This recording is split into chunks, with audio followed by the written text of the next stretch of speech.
দেখেন বন্ধুরা, সকালবেলা গোলা রুটি খাচ্ছি। কি শোনা, খাও, চিড়ে চিড়ে খেয়ে নাও।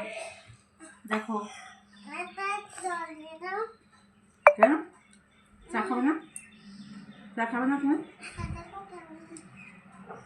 চা মিষ্টি হয়নি?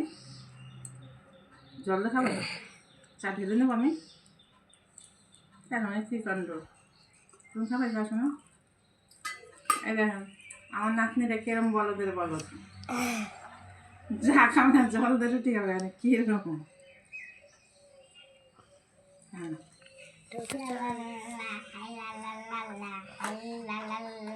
আমি আজকে অনেকদিন পরে নিজে হাতে রুটি বানিয়ে খাচ্ছি। দেখেন আমার শরীর খারাপের পরে আমি এখনো পর্যন্ত নিজে হাতে বা খাবার বানিয়ে খাইনি। আজকে আমি নিজে হাতে একটু গোলা রুটি বানিয়ে খেয়েছি, খাচ্ছি। তো মেয়ের উঠতে একটু দেরি হয়ে গেছে, মেয়ের শব্দ পেয়ে লাফিয়ে উঠছে। ও মা তুমি কি করছো? মা তুমি কি করছো? হ্যাঁ বলো।